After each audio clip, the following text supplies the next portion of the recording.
Welcome to Locked On's 2023 NBA Mock Draft Special, the most comprehensive mock draft with local and national experts providing insight and analysis you can't get anywhere else. Don't miss a single pick as we discuss where the future stars of the NBA will call home. Part of the Locked On Podcast Network. Your team every day. Welcome into the 2023 Locked On NBA Mock Draft Special, Episode 2 coming at you right now. This is the most comprehensive mock draft you'll find, and it's even bigger this year. The 6-episode series will take you through the entire first round of the NBA draft with unparalleled insight from all of the drafting teams thanks to the local experts of the Locked On Podcast Network. Your team every day. Now, throughout the special, you hear from our local NBA shows, dozens of our college shows that cover your favorite teams every Monday through Friday, our NBA experts from the Locked On NBA Big Board podcast, and this year you'll get trade insights from our Locked On NBA Insider Howard Beck. Happy to be here hosting this year. I'm Kylen Mills, basketball host and analyst with the Pac-12 Network, NBC Sports Bay Area, ESPN Plus, as well as the co-host of the Locked On Warriors podcast. My co-host alongside me here on the show, the great NBA draft analyst and host of the Locked On NBA Big Board podcast, who spent his wedding night scouting Victor Wembanyama, Rafael Barlowe here with us, and college basketball expert and co-host of the Locked On College Basketball podcast, Isaac Schade. Isaac, you have yet to share a story that one-ups Rafael. I mean, you got to prove your dedication here on this show. I've literally got nothing, Kylen. Let me go. I was born in England. How about that? All right, we'll take it. Born in England. My parents were missionaries, so I was born in England. All right, fun fact about Isaac. Okay, here's my one really quick story about my dedication to basketball. In my wedding, during our entrance to our reception, my husband and I wore Chicago Bulls jerseys, and they played the Chicago Bulls warm-up song, The Running of the Bulls. If you've ever heard it. We had to smoke, we had the whole thing. Basically, we went crazy. We did a Bulls intro for our wedding. So there you go. We're all very dedicated basketball fans here on the show. Okay, so here in episode 2, we're going to break down picks 6 through 10, and to give a quick recap of what went down in the first round, Victor Wembanyama off the board, Scoot Henderson, Brandon Miller, Amen Thompson, and then Usar Thompson all went off the board in that exact order. Before we move on to pick number 6, did anything surprise you guys from that first round? No, I'm just more surprised at how many job titles you have. Right? Fair enough. Renaissance woman over here. I love it, Kylen. That was a lot of job titles. So anyway, no, I think the draft went in the front door. Actually, no, Cam Whitmore. Okay. Yeah. What was interesting to me about that, those first 5 picks, was the diversity that we had in terms of origin of where those players came from. We had an international player, a college player, a G League Ignite player, and our first 2 ever overtime elite draftees. All of that in the first 5 picks makes for a great start to a NBA draft. Right now, the Orlando Magic are on the clock. Host Philip Rossman Reich weighing his options. Now, Orlando's a team that has 2 picks, at least at this point, both the 6th and 11th pick going to the Magic. And Orlando's a team that already has so much young talent. You're looking at Franz Wagner, center Wendell Carter, point guard Markelle Fultz, and then last year's number 1 pick in Paolo Banchero. Rafael, before we talk about who they could potentially pick, I want to know, should Orlando trade one of these away? I would definitely look into a trade. I would do my due diligence there. I think that no matter who they select at 6 and 11, there's going to be overlapping skill sets. And right now they have quite a few guys that are point guards. And then I'm just not a fan of when you have a young team with a bunch of guys that are fighting for their second contract. I think that leads to a lot of selfish play. So I would try to consolidate the 2 picks if I'm Orlando, and maybe try to move up to 2 or 3, or see if you can get a post trade. I mean, during the middle of the draft, see if you can acquire Scoot, but that would be my choice. Okay, interesting. So, Isaac, my question for you is, I know you guys both mentioned you felt like Cam Whitmore could have been off the board already at this point. Is he the best player available in your opinion, or is there someone else Orlando should be looking at? The only other player, at least from the college ranks, I would add in here is Jarace Walker as a possibility. He and Whitmore are my next 2 guys I would be looking at. So if the Magic keep this pick, I would be looking at either Whitmore or Walker. All right, really quickly, what does Whitmore bring to the table? I know we talked about him a little bit last episode, but for folks just joining us, a quick recap. Absolutely. Well, people might be aware he had a thumb injury to start the year, and so just had a little bit of a delayed beginning to his college career. But once he got going, this young man is an elite athlete, above the rim player, can create like crazy for himself. The knock has been he doesn't necessarily create like crazy for others, but why would he when he can finish at the rim like he can? And so Cam Whitmore is a dude who's going to bring above the rim athleticism wherever he goes. All right, well, the pick is in. Let's go to Locked On Magic host Philip Rossman-Reich with the 6th pick in this year's Locked On NBA Mock Draft Special. This is Philip Rossman-Reich, the host of Locked On Magic, and with the 6th pick in the 2023 Locked On NBA Mock Draft, the Orlando Magic select Gradey Dick. Now, there are a lot of upside plays here. When you're drafting 6, you typically don't want to go for need, but the fact of the matter is, this Magic team needs shooting. And they need shooting badly. It is the biggest thing they need. It's the biggest thing they need to support their young core of Paolo Banchero and Franz Wagner. And at this point, with the Magic where they are, having won 34 games last year, this Orlando Magic team needs to start positioning itself to win. So yes, you don't always want to draft solely on need, but this need is pretty big. And like last year where maybe we overthought some things come draft night, it's time to make the simple choice. The Magic need shooting, so take the best shooter in the draft. And that very well could be Gradey Dick. Ooh, some eyebrows raising over here. Interesting selection. All right, before we get your guys' takes on this, our Locked On Thunder host, Rylan Stiles, is a big fan of the Gradey Dick selection. Let's check out what's going on over in the war room. Gradey Dick is amazing. He's more than a shooter, folks. Really? Great feel for the game, really good rebounder. I think he can be a really good off-ball defender too. Now, you're going to have to hide him in your team construct, but he can be a good off-ball defender, high motor, always moving, can shoot off movement. I think he's going to be really good. Cerebral, hard hat, lunch pail guy, first guy in and out of the gym, real gym rat, scrappy, sneaky athletic. Coach's son. There you go. He's played a lot of high-level basketball. He played, he was a Gatorade All-American, Gatorade All-Player of the Year, played in high-level high school circuits, and then played at Kansas for Bill Self. And stuff. You've won cliche bingo. You did it. You hit all the hot button terms. Okay, well, we got some of the positives in regard to the selection and what Gradey Dick brings to the table, but certainly some eyebrows raised. The 6th pick, much higher than he was projected at going. I think there certainly is some higher level talent overall with some bigger potential left on the board. Was this the right choice for Orlando, Rafael? We'll start with you. On one hand, I get it. They definitely have a need for shooting. They were one of the worst three-point shooting teams in the league. I think they were 23rd in three-point shooting. So I get it. I think they could have got him at 11 if they really wanted to. Again, I'm sure Isaac probably agrees, since we agree on a lot of things. I would have went with Cam Whitmore, because Cam Whitmore is, I think, the better prospect. I think he has the higher upside. And he shot 40% off the catch this year. He ranked in the top 84 percentile in college basketball in shooting off the catch. So you get your shooting, athleticism. I just think you get more with Cam Whitmore. Yeah, absolutely. Like the shooting is there. It's unquestionable. The swagger is there. Like, not only, obviously, there have been jokes made all year about his name, but Gradey Dick brings it on the court. Like, he knows he's the dude and he walks around like it. Kansas this past year needed either he or Jalen Wilson to go, or they didn't go as a team, because the rest of their starters were guys that are really strong defenders, but not just walking buckets like Gradey Dick is. And so at the collegiate level, he was athletic enough to do what he needed to do, but it's very average level NBA athleticism, in my opinion. Rafael, you can tell me if I'm wrong on that. Here's what's missed about Gradey Dick is he has great positional size. We're going to talk about Jarace Walker. I'm sure he's coming off the board soon here. Gradey Dick is only a quarter inch shorter than Jarace Walker. And so those kind of things can get missed. As was said in the war room, you're going to have to find ways to kind of hide him defensively, because if I'm an opposing coach, top of my scouting report, all right, who's Gradey Dick guarding? Cool, give him the ball, let's go. Yeah, I mean, you can make a case and say he is the best shooter in the class.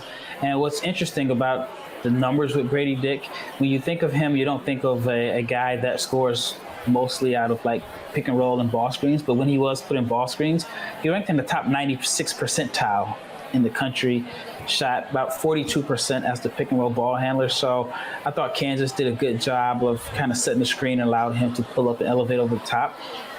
Again, I get why Orlando selected him at number 6 I get why they went after shooting, but I still think you could have got him at 11. And even if you couldn't get him at 11, you've got 6 and 11. Package those like you talked about earlier, Rafael, and move to like 9 or 10 if you need to, if you're worried about somebody else grabbing him. Yep. Okay, so my hot button question for you guys. Isaac, we'll start with you. Orlando did need a shooter desperately. Was Gradey Dick the best shooter in the college game this year? As Rafael just said, I think it's an arguable point that you could say that best pure shooter. He's got a nice high release, all of that. For me, if I'm looking at it, I don't think Jordan Hawkins is quite as elite a shooter as Gradey Dick, but he brings more in other areas that for me would tick him up above Gradey Dick. So I would probably give that to Hawkins. I can make a case for Hawkins because if you look at the percentages, it's going to say that Gradey Dick is the better shooter, but the degree of difficulty good point goes to Jordan Hawkins. I mean, he's flying off screens, and I mean, there's only a few guys that I can think of that have the ability to fly off screens, catch, shoot, let it fly. I mean, not saying he's going to be as good a shooter as Clay and Steph and JJ Redick and Kyle Korver, but he's that type of movement shooter, which I think is really valuable. And I think that you could have got him at 11 and you still addressed your needs. 100%. So we'll see how this turns out. Yeah, interesting. Okay, interesting insights. For some more insights on Gradey Dick, let's head over to our Locked On Jayhawks host, Derek Johnson. Hey, it's Derek Johnson with Locked On Jayhawks with your NBA Draft Player Spotlight of Gradey Dick. Gradey had a phenomenal freshman season at Kansas, one of the best that we've seen from a one-and-done under Bill Self. You're throwing up the likes of Josh Jackson and Andrew Wiggins and Joel Embiid with the production that he was able to put up. He was the best shooter on the team, shot 40% from 3, over 14 points, 5 rebounds, second team All-Big 12 selection.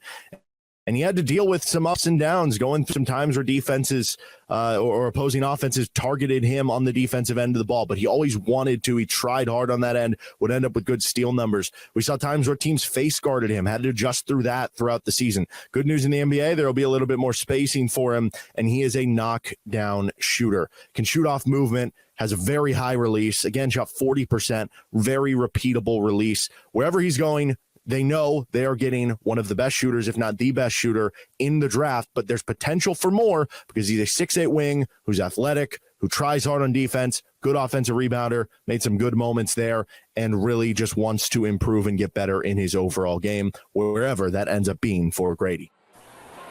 Okay, interesting. Any additional reactions to some of that insight? All facts. Facts. Facts. Here's what I do love. With Gradey Dick, you're getting a guy who's putting the time in. Like, while the ceiling might not be as high as some others, he does have a high floor, in my opinion, and I like that, what he brings offensively in that way. More facts. For some more facts, we're going to go to Richard Stamen to the Locked On NBA Big Board. With the 6th pick in the NBA draft, the Orlando Magic selected Gradey Dick out of Kansas. He's a shooter. He can absolutely shoot the lights out. He's incredibly intelligent on the floor, but there are lots of risks with this pick. I actually think there were a few guys I think that the Magic could have taken instead and gotten down at 11. Gradey Dick while he is a great shooter, he still has some shortcomings. He's a good athlete, but he doesn't create much. On ball, he's limited defensively.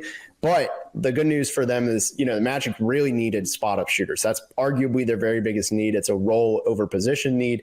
And at 6'7", 6'8", roughly, the combine measurement was a little bit loose since they measure without shoes. He still fills a need. The issue for him is just how much can he hold his own defensively while being intelligent on the defensive end. That's going to be very telling for him.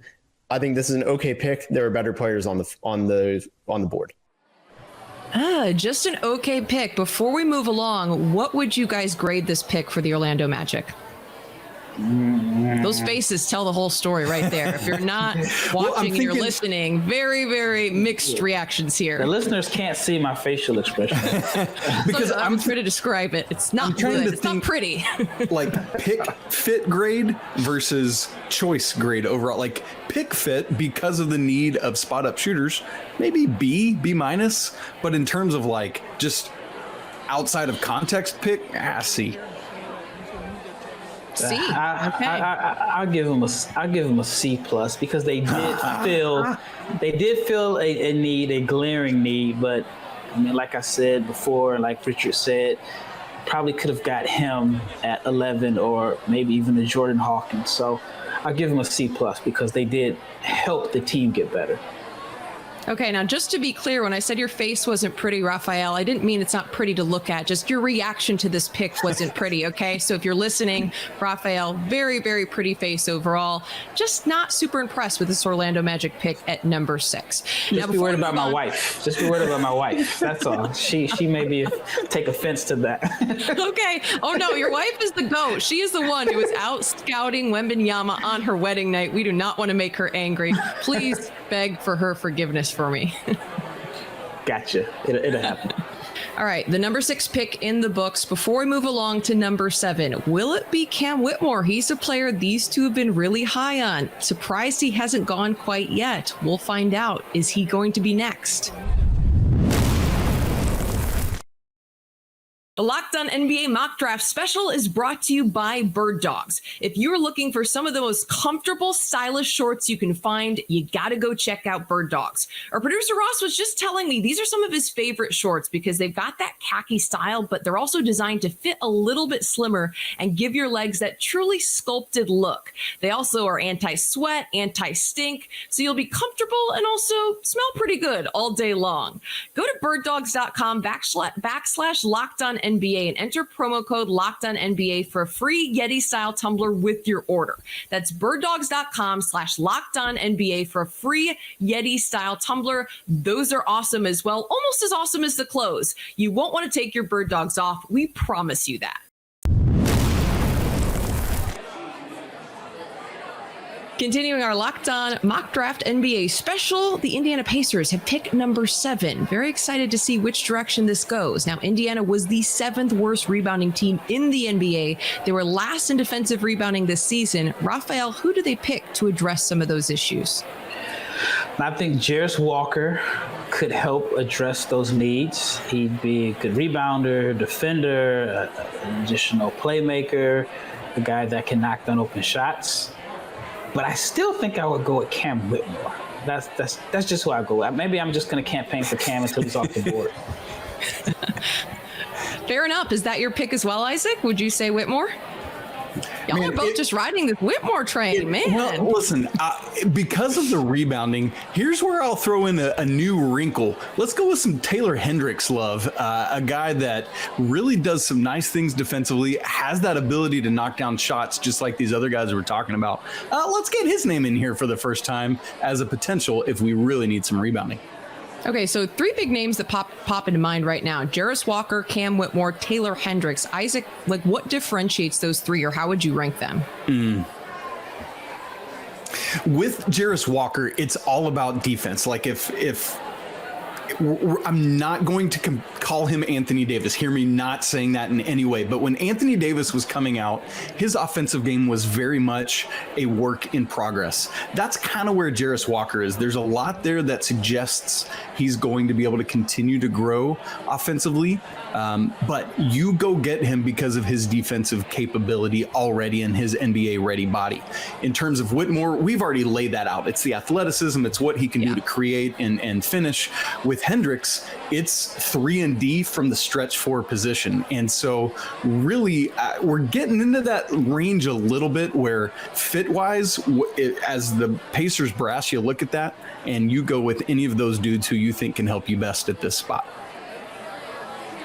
All right, well, let's see what the pick is. It looks like our pick is in. Let's go to Locked On host Tony East with the selection for the Indiana Pacers. Tony East here with Locked On Pacers, and with the 7th pick in the Locked On mock draft, the Pacers will select Jarace Walker from Houston. kind of exactly what the Pacers need. A couple forwards in this range who make sense for the blue and gold, who would like to improve defensively and who need forward depth desperately. Guess what? Jarace Walker helps with both of those things, coming from a Houston program that emphasizes that defensive prowess. He can do all sorts of those things, can switch on to multiple different positions. He talked about being good at that. After the draft combine, he averaged 6.8 rebounds, 11.2 points per game. His passing was impressive at times with the Cougars. Can finish plays, was a decent enough shooter. The plug-and-play ability he has to be able to defend, run in the open floor, grab the rebound, defend multiple positions is exactly what the Pacers need and could grow into one of those kind of Swiss Army knife forwards in the NBA. The Pacers will take it, and he'll fit right in with what they're hoping to accomplish in the next couple of years. Pacers happy with Jarace Walker at number 7. Okay, interesting. Heard a lot of talk about defense. Jarace Walker is certainly a versatile defender. Also, one thing to note about the Pacers, they were top 5 in the NBA in switching on ball screens this season. How do you think Walker's skill set could fit into that specific, defensive mindset this team has, Rafael? I like it. He definitely helps on the defensive end. I think that he is kind of unfairly labeled as just this defensive presence. He has a lot more to his game on the offensive end. One of the things I like about Walker, and I had to watch his high school film to see, but he is a very, very good passer and playmaker. That's right. Kind of settled into a role in Houston. But here's something and I don't want to go on a tangent here, but here's something I like about Walker. Go on a tangent. We love tangents. Houston does not have one-and-done players. That's right. They do not have a history of one-and-done players. When Jarace Walker signed up to go to the University of Houston, he signed up to be coached hard. He signed up to play a role that probably wasn't going to showcase everything that he has. And he just played like great team defense. He was a good defender. So I think that from like a standpoint of a general manager or whatever, you feel like we got a guy that showed that he could play in a system, play winning ball, and he's coachable. He's been coached hard. He was forced to defend, and now we can actually allow him to kind of spread his wings on the offensive end. And just a few stats about Jarace Walker that I like. For a big, he had 12 more assists and turnovers. There are some guards in this draft class, point guards, that did not have the same assist to turnover ratio. He shot 73% on cuts to the rim, which is great for a guy like Tyrese Halliburton to find. And he shot 66% at the rim, so he's a good finisher. But here's the key. He shot 41% on catch and shoot jumpers.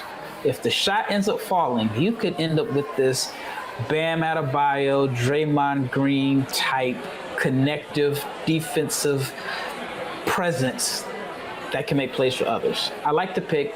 I still like Cam Whitmore, but I would still give the Pacers an A for this pick because he feels the need. Interesting. And it's interesting you brought up a player like Draymond Green. Now, Isaac, do you see Jarace Walker having potential to make buckets for himself as well? Do you see his offensive role, if he blossoms in the A, being more of a playmaker or facilitator? Yeah, I mean, it's funny. I would call him Draymond Green without the headache of the Draymond Green of it all. Because one of my favorite things about Jarace Walker is he's just a good, fun young man. Like, go watch an interview with him. He's just measured. He thinks through what he's saying, but he's jovial. He enjoys being around. I love everything Rafael said about what choice he made of where to go to school, right? Like, he's not just surrounding himself with a bunch of his buddies from AAU and like, hey, let's go to Duke or Kentucky and do this thing. He surrounded himself with veteran college basketball players, Marcus Sasser, Tremont Mark, Jamal Shea, like all these guys who he could learn under along with Kelvin Sampson. And it's great. What I love that he can do, kind of going back to your question there, Kylen, is even though he might be a little undersized positionally, he is silly long. Just like his wingspan measurement at the draft combine was 7'2.5", yep. While his height measurement was 6'6.5". Obviously, as Rafael said earlier, that's Shoeless Joe Jackson version, but still, like those measurements is insane. So if you want to put a bigger, slow-footed defender on me, cool, see ya, gone. If you want to put a smaller, evenly sized guy on me, cool, let's go play some bully ball in the paint. I'd like to see more of that. He does fade away a little bit too much for me, just relying on that. I'd like to see Jarace take guys down in the paint and say, look, I'm 250, let's go. Because again, that body is NBA ready. Interesting. Seems like a player with a lot of upside. Now, to find out more about forward Jarace Walker, let's check in with our Locked On Cougs host, Parker Ainsworth. The first Houston Cougar is off the board. Jarace Walker is officially an NBA basketball player. I'm the host of Locked On Cougs, Parker Ainsworth, and I'm telling you, you've got a surefire NBA basketball player at 6'6.5" without his shoes on, 249 pounds, 7'2.5" wingspan, a 38-inch vertical shot, 35% from three. This guy is a sure thing. I love that he's a gamer. Go back and watch those big matchups with the Virginias, the Auburns, the Miamis. He does everything for the Houston Cougars in those games. Virginia, really, that game highlights what he does as a creator as well against UCF. He covered Taylor Hendricks against Alabama. He's been chunks of the game holding Brandon Miller to 0 field goals. Big time prospect, big time player. We're thinking Paul Millsap, Sean Marion, maybe a little bit bouncier Julius Randle. A lot of things to be hopeful for about this. Jarace going to be a great pro for a long time. Big, strong, sturdy, and man, he can fill it up if you let him. Go Cougs, go Jarace. Big time basketball player. Love it. Get a little go Cougs there at the end. Can you guys believe Cam Whitmore is still on the board? I mean, 2 picks now, come and gone. I can't believe it, but I will say this. I think that going to whether it was Indiana or Washington is up next, I think that is a better fit for him, like as far as playing time right away, than Orlando. I mean, Orlando has Banchero and Wagner, guys that play the same position if Jonathan Isaac is healthy.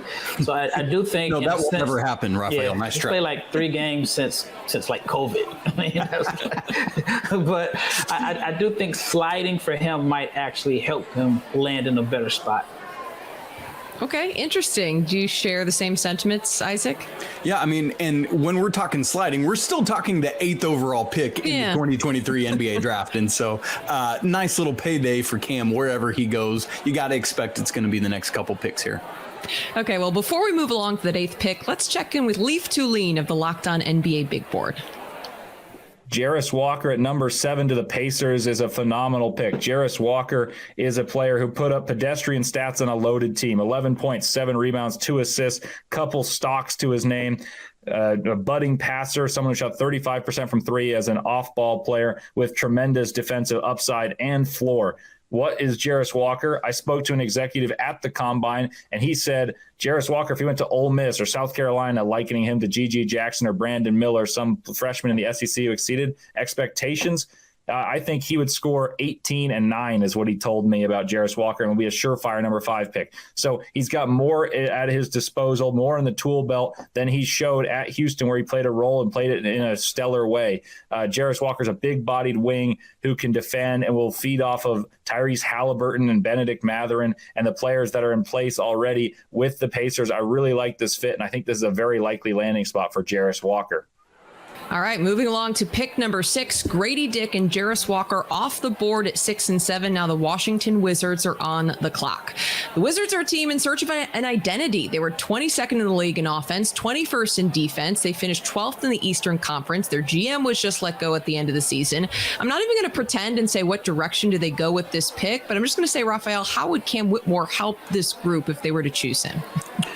I mean, the Wizards need a lot of help as is. But with Kuzma and Porzingis, unless they play Cam at the 3, which, more than likely, I don't know. I would, if I'm the Wizards, sorry, Cam. I think I may go point guard here because they had probably the worst starting point guard rotation in the NBA. They had good game managers, but there was their point guards would, and it's no knock on DeLon Wright and Monte Morris, but the opposing teams aren't game planning to stop DeLon Wright and Monte Morris. So I think upgrading the point guard position is the biggest need, while I think Cam Whitmore is the best player available. So it'll be interesting to see what the Wizards do here. Who would you do if you were doing that, Barlowe? Who would you do? Would you go Anthony Black, Cason Wallace? What are you looking at? I'm going with Cason Wallace. I believe in the Kentucky bump. I'm not a big Kentucky fan, but I believe in their guys succeed in the NBA. I mean, teams can't keep making the mistake of Tyrese Maxey going to 18 or Shai Gilgeous-Alexander falling to the back end of the lottery, Tyler Hero in the back end of the lottery, Jamal Murray, all of those guys will go higher in a redraft. And so eventually you have to say, you know what, I'm just going to take a Kentucky guard because I know they're going to be better than what they showed in college. I think you really missed it there. You should have gone with Gilbert Arenas. He went to Arizona. Now, to your point, though, about needing a point guard, you look at Bradley Beal, he really needs a higher level playmaker, I think, than Monty Morris in the backcourt. You look at the Wizards when they've made it to the playoffs, he was alongside John Wall, even that one season with Russell Westbrook. If they don't go with a point guard, what direction does this organization go from here? You might have to play Beal at point guard. That's the only thing I can think of. It's a tough choice. It's a new front office there, but I would go to point guard, honestly. But it depends. If they don't feel like they can bring Kuzma back or the price tag gets too high, then Cam Whitmore would be the choice. Okay, Isaac, what do you think? Best player available or, the position you really need right now, which is point guard? Yeah, I was having fun with Gilbert Arenas and the Wizards there, but I love the Cason Wallace call because everything he brings, it's going to be like Jarace Walker, where everyone's going to talk about his defense, but there's so much more that Cason Wallace is able to do. When Coach Cal finally realized what he had in Cason Wallace and inserted him into the starting lineup over Xavier Wheeler, Kentucky took off. Why not plug and play for the Wizards as well? Yeah. All right. Well, the 8th pick is in. Let's find out. Our Locked On Wizards host, Brandon Scott, has his selection. What's good, everybody? It's your boy Brandon Scott again with Locked On Wizards. And with the 8th pick in the 2023 Locked On NBA mock draft, the Washington Wizards select Cam Whitmore, 6'7", out of Villanova. Why do we want Cam Whitmore? For many reasons. He can finish at the basket. He can cut on the offense and defensive end. He is versatile. He's a true 3-and-D wing who can shoot from the high percentage from behind the arc and defend at a high level. And he's got that dog in him, which we desperately need in DC for the Wizards. Now, Dal, how does he slide into the lineup in DC? Well, if they indeed re-sign Kyle Kuzma and KP, he can slide right into the 3 at the wing, putting Kyle Kuzma at the 4 and KP at the 5, and I think he'd be very successful in Washington, D.C., and really aid in this retool or rebuild or really drive to make this a playoff team. But I think he can fit in right well in D.C. So appreciate y'all, and peace. All right, Rafael, they didn't go the point guard direction. What is your reaction to that pick? I'm not mad at it. I think they got the best player available. I do have some concerns about a Kuzma line defensively, as far as defending physical centers or physical front court players. But it's the NBA. It's not a whole lot of that going on anyway. But I can't be mad at the pick. They got the best player available. Same. Your reaction, Isaac? Man, listen. You're not going to be mad about getting an uber athlete that, in terms of players measured at the NBA Draft Combine, had a 40.5-inch max vert, 4th highest among everyone tested. Only one of 4 players that was 40 inches or higher. I don't know how many different ways I can say it. This guy can do what you need him to do. I think a lot of people, again, we talked about it on the last show. I think there's a little bit of a bump down on Cam because Villanova was not Villanova last year. Villanova didn't have Jay Wright last year. Villanova didn't have Justin Moore last year. Villanova didn't have Cam Whitmore to start the year last year. And I legitimately think had all of those aligned normally, he would have been in that conversation for 4th or 5th pick in this draft, right behind Wemby and Miller and Scoot, along with the Thompson twins. So, listen, you go get the guy that is, in our opinion, the next available best on the board. Can't hate it. Yeah, and I mentioned with Jarace Walker about a guy that chose to go to a school that does not produce one-and-dones. Cam Whitmore is the first Villanova one-and-done since Tim Thomas, and that was in 97. I'm in my mid-40s. I was in high school when the last time Villanova had a one-and-done. It's pretty crazy. Well, now they've got a player with some real star potential in Cam Whitmore. And to learn more about him, let's go on over to Locked On College Basketball co-host Isaac's counterpart, Andy Patton. Well, the Villanova Wildcats may not have exceeded expectations last year, but star freshman Cam Whitmore was everything advertised and more in a tremendous one-and-done season for Villanova. The 6'7" forward averaged 12.5 points and 5.3 rebounds per game, showcasing a variety of different ways to score the basketball. He's long, he's athletic, he's going to be able to score at every single way in the NBA, and he's got the ability to be an impactful defensive player as well. There is very little not to like about Cam Whitmore. He hasn't showed a ton of playmaking and distributing ability, but if you're drafting him to be somebody who passes the ball, you probably have the wrong guy. Whitmore is the kind of player NBA scouts have long dreamt about in just about any era of basketball, and he's going to be a very, very good one who makes an NBA general manager quite happy going forward. All right, well, there we have it. Isaac, are you on the same page with your co-host or not? Of course, Andy said it exactly right. You're not drafting Cam Whitmore to go distribute the ball. If you wanted that, you'd go get Anthony Black or Cason Wallace or somebody who does that. Let the man score, let him get to the rim, kick out when needed, when guys crash on him. But no, Andy's right on. So my question is, who's running this Washington offense next season? Rafael said it. I guess they got to see if they can trade into, I don't know, Bradley Beal. Beal, that's what I'm saying. You said it, man. Let him go. Bradley Beal. I don't know, maybe they figured out a way to turn Johnny Davis into a point guard. Well, certainly it'll be interesting in Washington. But first, for more on Cam Whitmore, let's check in with Richard Stamen of the Locked On NBA Big Board. Washington Wizards selected Cam Whitmore out of Villanova. What was once projected to be a one-and-done top 5 prospect, Cam Whitmore fell off a little bit with just some inconsistencies across shooting, defending, and mostly passing. The passing concerns are a little bit more obvious than the other two. The free throw percentage doesn't pop for Cam Whitmore, but the jump shooting over contest is too hard to deny. He can finish at the rim. He's a 3-level scorer. If you were to draw up a wing with star upside, Cam Whitmore fits a lot of the bills. You know, he can score at all 3 levels. He can theoretically, he's a good athlete. He can get to the rim with ease. He can create a little bit on his own, especially through bully ball. The defensive upside is there while there is stuff to iron out. The only thing missing from that is he's got to become a better playmaker. He was big in the FIBA U18s with the United States. If he can build on that success, he will be an absolute star for Washington. All right, up next on the clock, the Utah Jazz with the 9th overall pick. Wait a second. Are you guys hearing that siren? Cue the siren. I think we have some breaking news. There are some discussions happening about a possible trade going on in the war room. Let's head over to see what exactly is going on. David, I know you're not in love with this draft. And I know that your team is in a bit of the conundrum next year, given the fact that, are you good enough to go to the playoffs? What are you going to do with this pick next year? And the Thunder own it, top 10 protected, though. But what if you're better than expected again next year and that falls out of the top 10? So what if I just gave you your pick back plus pick 12 for pick 9? I just give it back to you. You control it again. Do whatever you want with it. And I give you pick 12.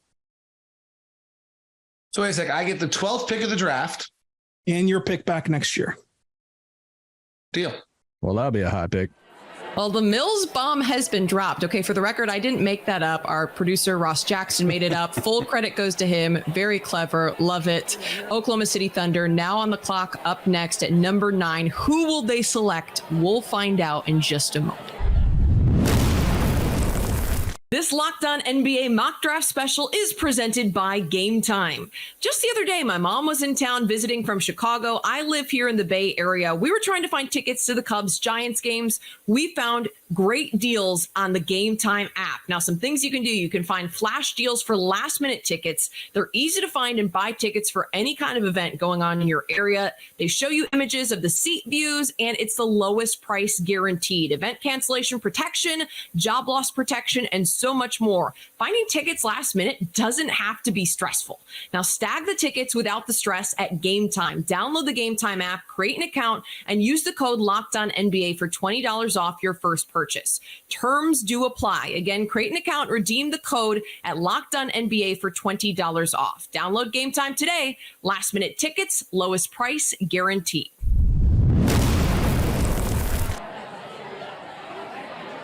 Continuing now, our Locked On mock draft special. The OKC Thunder now have the 9th overall pick in our draft. The Thunder are a team that are well on their way to being a playoff contender. They had the 5th best offense in the NBA this season.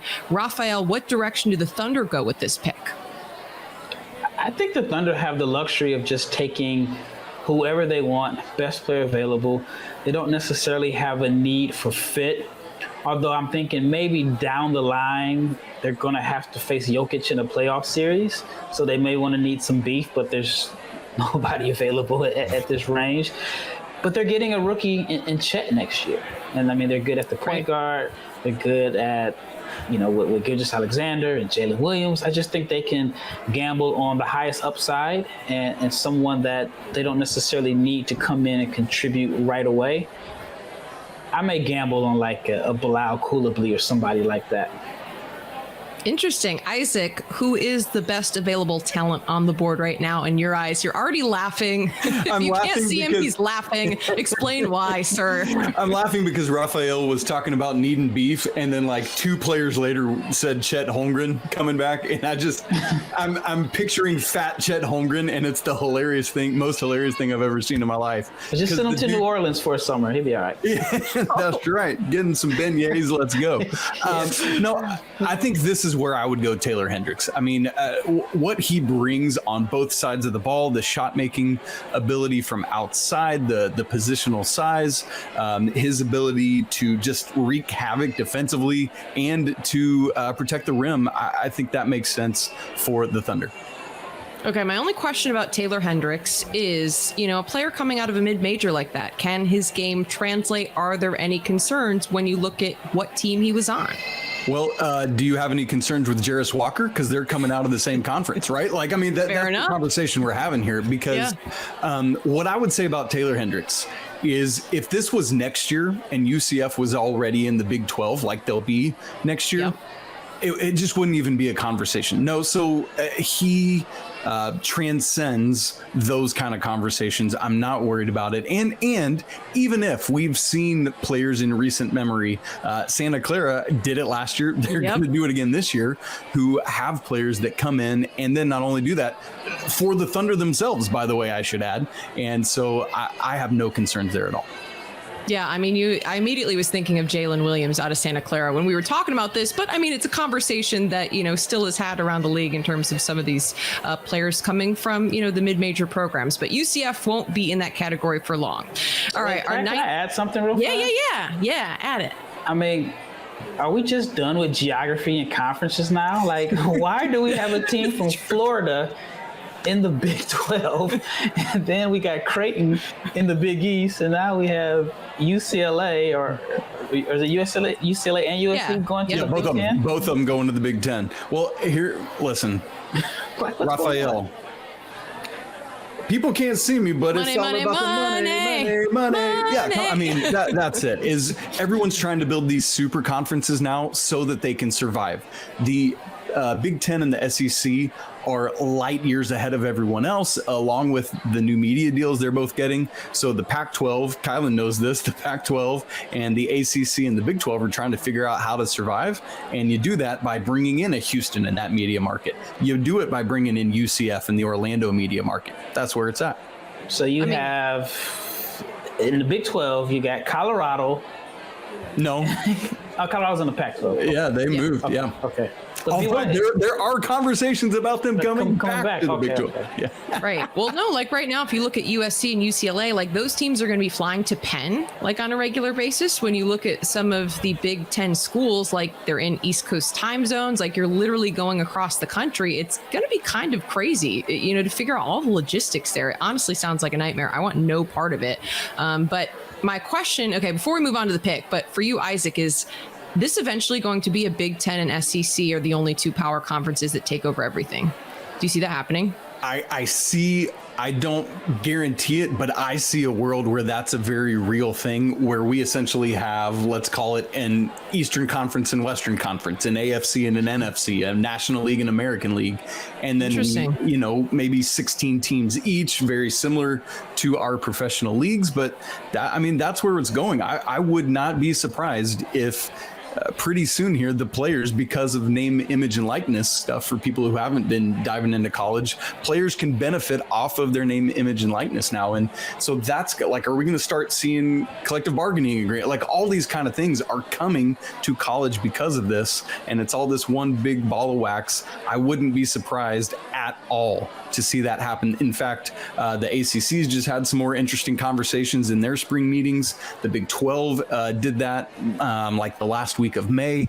And so we're going to see all of this, but this is the time of year where a lot of moves happen. USC, UCLA, that came out about this time last year. So keep your eyes peeled, folks. Can't wait to watch a UCLA Rutgers game on like a Tuesday night in January. Yeah, exactly. It's going to be fascinating to see. We're going to have to do a whole separate special about that whole situation because it's very interesting, and I feel like a lot of changes are coming down the pipe, as you mentioned, Isaac, just for collegiate athletics in the big picture. But back to our mock draft special. Our 9th pick is in. Here is Ryan Stiles with a pick for the Oklahoma City Thunder.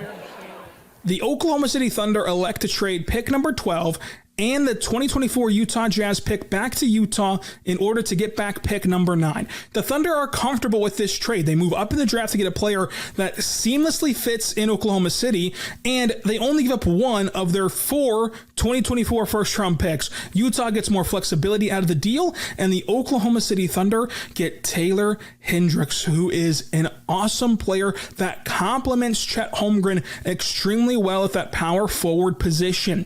At 6'8", Hendricks shot nearly 40% from beyond the arc. He's an excellent on-ball defender with positional versatility that the Thunder covet, that floor spacing on offense, that help side rim protection on defense. It would be unfair for the Thunder to get a talent like Taylor Hendricks in this draft class to pair with Chet Holmgren, SGA, Jalen Williams, Josh Giddey, and the core continues to grow. The Thunder would be a force to be reckoned with. Interesting. So you just heard Rylan mentioning a possible partnership between Taylor Hendricks and Chet Holmgren. However, that is 2 very, very young players in your front court. How do you see those 2 skill sets shaping out in the NBA, Rafael? Well, I think the person that benefits most is Gilgeous-Alexander. If Hendricks and Chet are knocking down shots, he's already a great finisher. I mean, he's going to be able to just waltz into the lane because who do you help off of if both of those guys are shooting? I mean, I know Hendricks was at 39% from 3. I know Chet shot a high percentage from 3 last year. Of course, we haven't seen them in the NBA, but if they're knocking down open shots and protecting the rim, Shea benefits defensively. If he gets beat, he's got some rim protection behind him, and on offense, he has floor spacing. So I like the pick. All right, Isaac, what's your insight? Well, to finish off what Rafael said, to put the numbers on it, Chet at Gonzaga was shooting 39% from 3 on 3.3 attempts per game. So, I mean, he was doing it with Taylor doing it. Both of these guys, Hendricks blocked 1.7 shots per game last year. Chet was just silly at Gonzaga. And so their ability on offense to step out, clear the Red Sea for Shea to come down through it. But then on the other side, I'm not trying to come in the paint against either of those guys. And so I think the way they would complement each other is phenomenal there. And again, Taylor Hendricks, maybe undervalued because of where he went. Don't miss that. Switchable. I think he's going to be switchable 2 through 4 defensively. I couldn't see him going all the way to a true center or a true guard, but can do what he needs to do offensively. I'd like to see him grow in his handle a little bit to where he could do a little bit of playmaking, a little bit of driving, maybe allow SGA to go off the ball a little bit there. So it could be really interesting, but a true modern day NBA stretch for sure. It's really scary because, as we mentioned before the pick was announced, the Oklahoma City Thunder, the fifth best offense in the NBA this season, that was without Chet Holmgren on the floor. Now you add in Taylor Hendricks, 2 floor spacers. How high do you see the ceiling being for this Thunder offense? I mean, not much higher you can go then. That's what I'm saying. They're already the 5th highest scoring, for goodness sakes. 4th. Was it 4th? No, I don't know. Stop it. I'll say this. Both of those dudes, they got to start eating. Go get some Oklahoma City barbecue because Chet, I feel like I could just poke him like that and his bones would break like a piece of peanut brittle or something. I don't know. But and same for Hendricks. He needs to put some weight on too. So that is one concern I would have in our mock draft world. Yeah, I mean, I think if they start together, their combined front court may weigh like a little less than 400 pounds. It's crazy to think about. All right, for more on Hendricks, let's check in with our Locked On College basketball host, Andy Patton. Taylor Hendricks was one of the biggest risers in all of college basketball last season, massively exceeding expectations in his lone season at Central Florida in the American Conference. I'm Andy Patton, the host of the Locked On College Basketball podcast. Hendricks averaged 15 and 7 last year as a 6'9" combo forward who showcased the elite outside shooting ability that you love to see from that kind of player. He also has a lot of defensive versatility and is able to guard multiple different positions. There are some questions about his ability to self-create. Can he go get his own shot? If he has that ability, the aggressiveness to go get himself a bucket, that could lead him to being one of the biggest steals in this entire NBA draft class. Even if not, though, he's still a player who projects to have the floor of a very solid 3-and-D wing. This is a player who should succeed very much so in the modern NBA.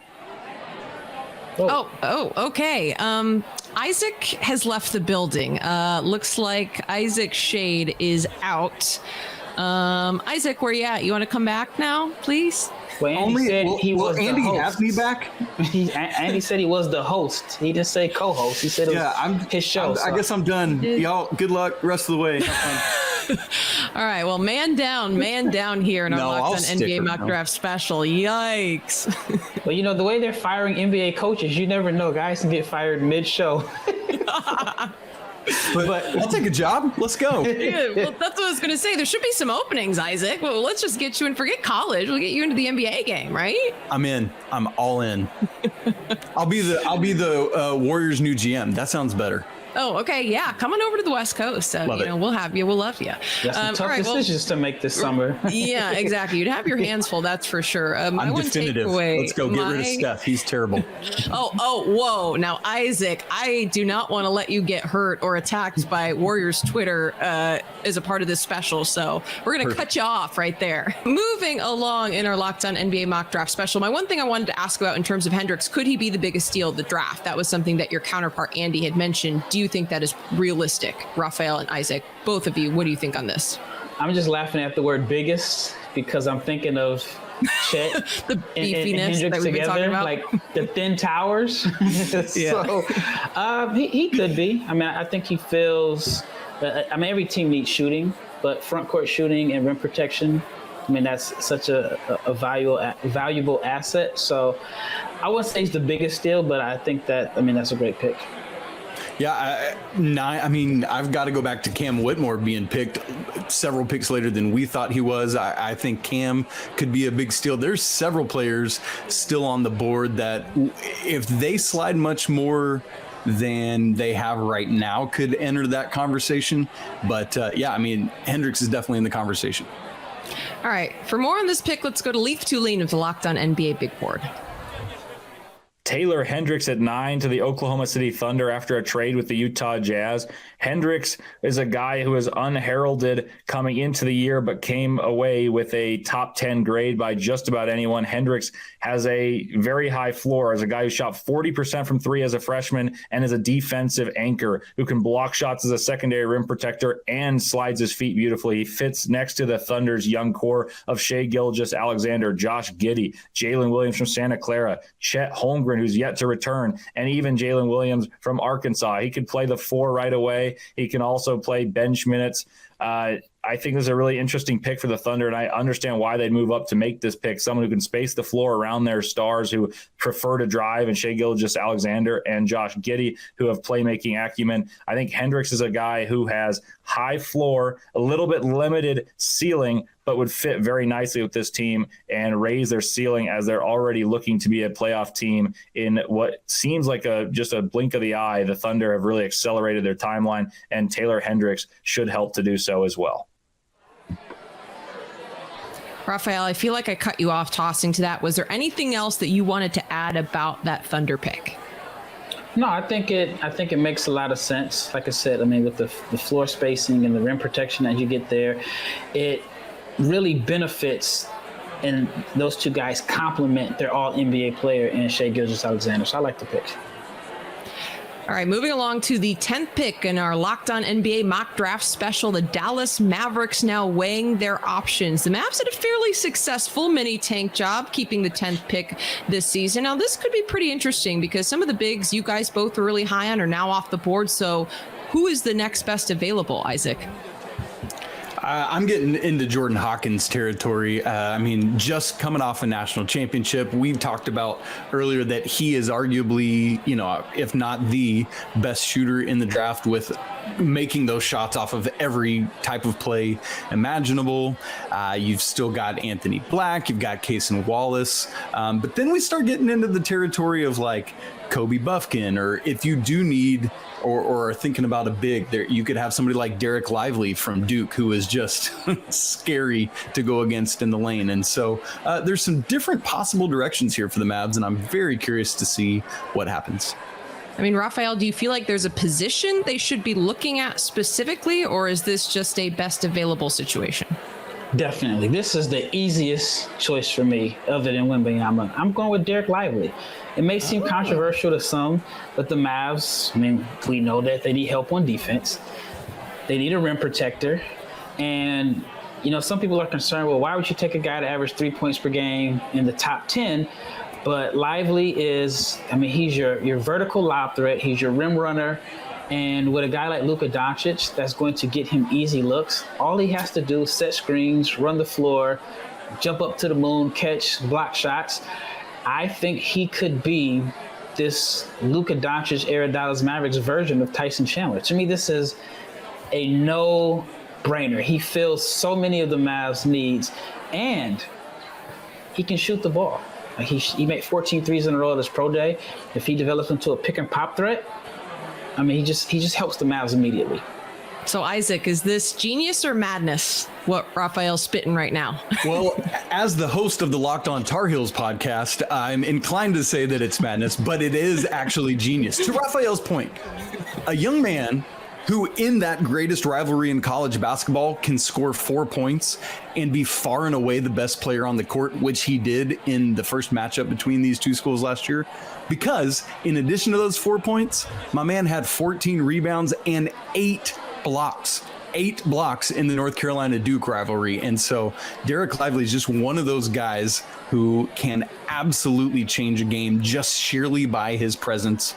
And not to mention everything that Rafael said, that he didn't really get to highlight all that much at Duke last year. He's another player similar to Dariq Whitehead at Duke, who came into the year injured and was kind of off and on the court a little bit. And so I don't think we really got to see the full true version of Derek Lively last year. And I think that's probably hurt him a little bit in some scout size, but they know what they're looking for. And if it's the right fit, it's the right fit.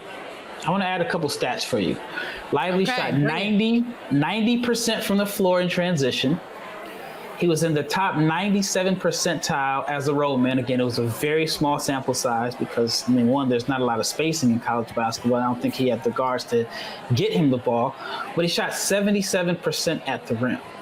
Now, with his ability to roll and kind of suck in the defense, it leaves Dallas shooters open. And if you don't leave the shooters, Luka now has a legit vertical lob threat. They didn't use JaVale McGee a lot last year, but one of the best plays in basketball is when you have a guy that can stretch the floor vertically when he's surrounded by shooters. So I just think that this is like the perfect pick for Dallas. Don't mess it up. Don't mess it up. That's the message for our Locked On Mavs host, Nick Angstead. So let's find out who the number 10 pick is. Here he is with the selection. The Dallas Mavericks chose Anthony Black with the 10th pick, and after many many talks on trades to bring in different players, and 2 trades that fell through all the way that we had stipulations for, that we had ready in place to make the trade, to get a center, to bring in a wing. The trades just fell through because different players got picked higher than we thought they were going to. And so the Mavericks pick Anthony Black. We're very excited to bring in Anthony Black, though. He is a guard, wing, hybrid, jumbo playmaker that can defend. He's a really good point of attack defender. The Mavericks need that desperately. They are worried about his shot, though. We're very worried about his shot and if it can translate to the NBA. Not a lot of rookies that can't shoot early on make big impacts, and the Mavericks need that desperately. So concerned about that, but we're very excited to bring in a guy that can defend like that, to come off the bench, to help Luka and hopefully Kyrie make it back to the playoffs. But it's disappointing the amount of trades that fell through for us. Wish we had some more time, but the Dallas Mavericks will take Anthony Black, and excited about the future. Okay, Anthony Black, he talked a lot about his defense. This is a player who's a great feel for the game, high basketball IQ. Isaac, how would you grade this pick for Dallas? Ooh, I'll give it a B, I think. Okay. Here's the funny thing. This time last year, we all would have said there's an Arkansas guard that's going to go in the lottery of the 23 draft. We just all thought it was going to be Nick Smith Jr. And here it is, Anthony Black, who maybe benefited from Nick Smith Jr.'s injury last year for the Hogs, but he took every advantage of that. Now, what I love about my man Anthony Black is he measured like 6'5 3/4" at the combine. With Anthony Black, I mean, you heard Nick say it. We're concerned about his shot, and for very good reason. It was not what needed to happen. But here's some parallel from Arkansas to what Dallas would be. Arkansas was a team that was fine in the SEC this year, but then they came in to the NCAA tournament and knocked off the #1 overall seed Kansas Jayhawks and that Gradey Dick team. Part of that is Anthony Black's playmaking. He didn't, if I remember correctly, didn't score a single point in that game. But what he was great at was facilitating and setting up that really talented team, helping them overcome injuries to not only Nick Smith Jr., but Trayvon Brazile and others. He can step in and do that same thing for the Mavs. Maybe allow Kyrie and Luka to get off the ball a little bit, be a bigger guard. That'd be a devastating backcourt for other NBA franchises to have to deal with. Rafael, A, B, C, D, where do you grade this one? Oh man! I mean, the good thing is Anthony Black is from Dallas. He gets to stay home. That's right. I don't like it at all. Anthony Black shot 21% on guarded catch and shoot attempts. 21%. And I think with the Mavs, you have your franchise guy in Luka. You need someone that is going to complement him. And Mavs fans have been hard on Dwight Powell for years. I think this is like his 9th year in Dallas. It looks like Dwight's going to be the starting center again next year. I mean, I had a plan to get them some help. Mm-hmm. Now, Dwight Rafael, Powell, JaVale McGee, back again. I want to know, what is it about this Dallas offense that they need a floor spacer so bad? If you can break it down for people, why is that so necessary to the way they play? Well, Luka is a guy that definitely has the ball in his hands a lot, and he is someone that you need to have complementary pieces around him. Like, the hardest part in the NBA is having your superstar. Dallas has that. Now you just have the pieces around him. I think Anthony Black could help on the offensive end, but Dallas is a team that's in win now mode, even though they're in the lottery. So even if Anthony Black helps them on the defensive end, and if they make the playoffs next year, can you put him in a playoff game without it just kind of messing up the flow of your offense? That's why I think like a rim running big that's going to rebound. I think Lively has a much easier path to helping the team than a guard that has a major glaring weakness in his offensive game. Because Lively's skill set translates to kind of plug and play. Like it's easier to fit into that flow that Rafael was just talking about. When you are a Lively versus when you are a Black, someone who has to be an initiator and do other things. If you can just be the recipient of all those beautiful lobs from both Luka and Kyrie, congratulations. And Derek Lively, by the way, is going to throw them down with ferocity. Yeah, I mean, I look at Walker Kessler's success. Yes. Why can't Lively do the same thing? And that's why I'm so high on him. I think in a redraft, Walker Kessler is going in the top 10 for sure. I mean, he was first team all rookie. I think Lively I think he's more talented. Now, the question is he as tough as Walker Kessler? That's debatable. But I think if he can have a similar year, you're going to get top 10 value. He has the easiest job if he goes to Dallas. Lively can be that tough. The question is, will he be consistently? I didn't see it last year in college. Now, something you brought up that I wanted to expand on, Rafael, is this win now mentality in Dallas. And I read a lot of articles, heard some chatter about Dallas maybe should have traded away this first round pick for a win now veteran who could help Luka and Kyrie pursue a championship more immediately than maybe a rookie would. Where do you see this Black selection affecting the organization moving forward?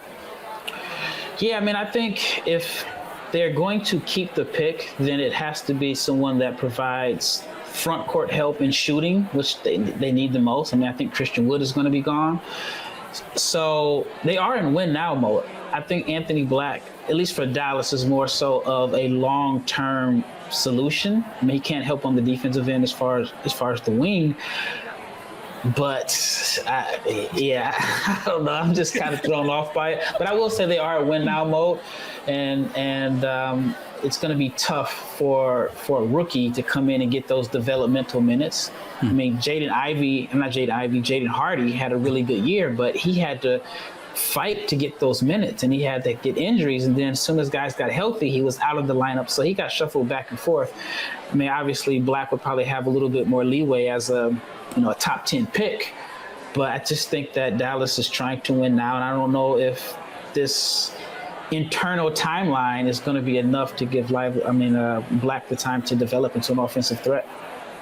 Yeah, that kind of reminds me with Locked On Warriors. We've been talking about it all season in terms of getting developmental minutes for all of these young guys the Warriors are brought in while they're still trying to win currently with the aging core. I feel like there's a little bit of a similar feeling in Dallas in terms of this timeline with Luka. Now they're trying to, figure out the future with Kyrie. But still, I guess anything to add on that, Isaac, in terms of Dallas's future with and how Anthony Black might fit into that? The real world Mavs, I think, would have made a different decision here. Just looking at everything we're talking about, everything Rafael has just said, I don't think that that version of the Mavs would have gone with Anthony Black. What he does for the mock draft version of them is allows the Mavs to get Kyrie off his feet some as needed. It could be some insurance for Luka, a guy who can make plays in a not exactly but somewhat similar way, and has the requisite height to do so at an NBA level. And so there is some of that. Maybe he is a guy that if you bring him in and he can learn under Kyrie pretty quickly in the offseason, that he could run the second unit or something with time as you get into the season. But again, for a win now team, I don't think this is the way to go. Interesting. Okay, for more on Anthony Black, here is John Neighbors of Locked On Razorbacks. Anthony Black is expected to be the '1 Arkansas Razorback taken in the NBA draft this year. He's a very extremely gifted and unique athlete where he stands at 6'7", but plays the point guard position.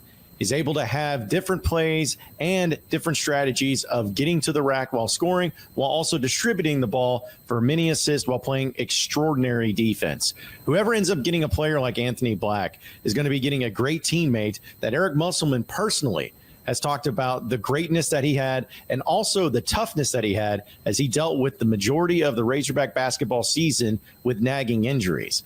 Not only is he a player that'll be able to be an immediate impact once he gets into the NBA, but he's a player that is also going to grow with his jump shot. That's going to be the biggest key because, as we all know, you got to be able to shoot to play in the NBA and be successful in the NBA at the guard position. Can he continue to work on his jump shot? That's going to be the ultimate test.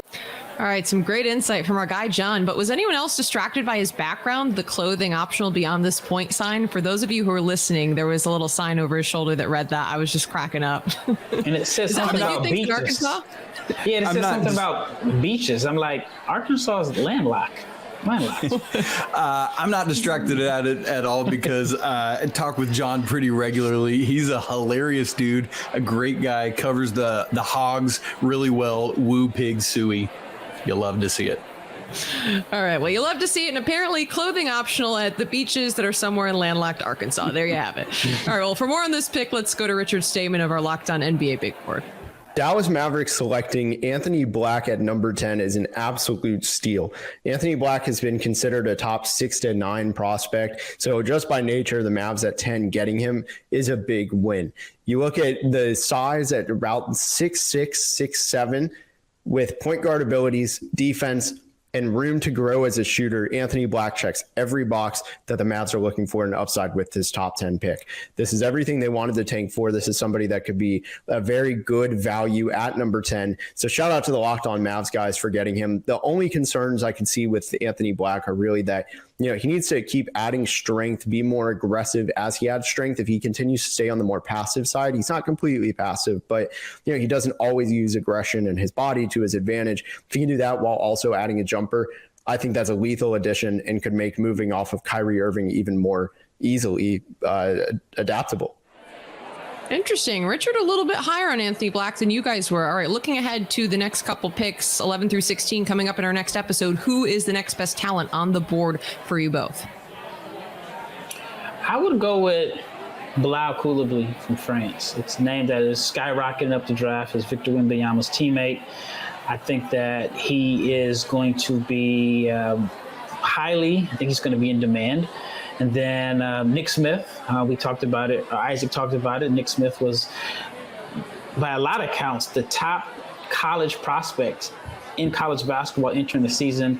Missed a lot of time with right knee management. I think it's kind of unfair that of course he didn't play well, but he was trying to fight through injuries. And Isaac may agree with this, but Nick Smith, if he chooses to shut it down in November, he probably goes higher in the draft. It's like he's being penalized for trying to fight through injuries and try to help his team win. What's your thoughts on that? I know, sorry, it's your show, Kylen, but I have to. No, Rafael, you got it. That was perfect, man. No, I'm right with you, Rafael. The person I thought about a lot this year with Nick Smith's decision was what Zion did. Remember, he blew out his shoe. That's another North Carolina Duke reference there. But Zion blew out his shoe, and it's like everyone said, hey, shut it down. No point in you coming back. He decided to come back. Now, obviously, it's a different story because he's the consensus no-brainer number 1 pick in that draft. But with Nick Smith, I think it has cost him potentially in the draft, but I think it has probably won him some things in the eyes of NBA front offices. Yep, but you know the best example I can think of? Cole Anthony did the same thing. That's right. He got hurt, and then he could have easily shut it down. North Carolina was not good that year. They were terrible. And he chose to come back. And so I think that, like you said, he may have won some, he won some fans in the front office, but he still hurt his draft stock by trying to play.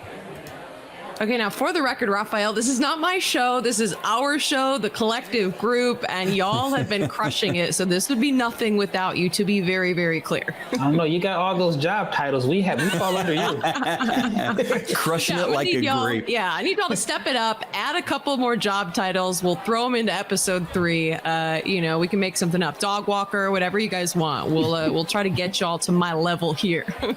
Yeah, you got to step it up.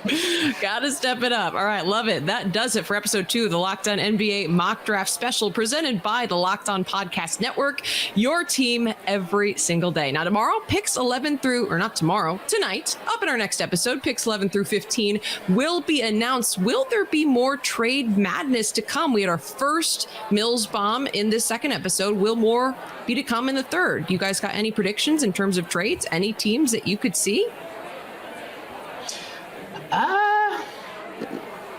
I love putting you all on the spot. It's so unpredictable. I didn't see Utah and Oklahoma City coming up with a deal, even though that was probably one of the easiest trades I've ever seen. So I don't know. That was hysterical. All right. Well, don't forget, you can find this entire special on both audio and video at Locked On NBA and Locked On NBA Big Board podcast feeds. For Rafael Barlowe and Isaac Schade, I'm Kylen Mills. We'll see you for the rest of the picks coming up in our Locked On NBA Mock Draft Special episode number 3, part of the Locked On Podcast Network, your team every single day.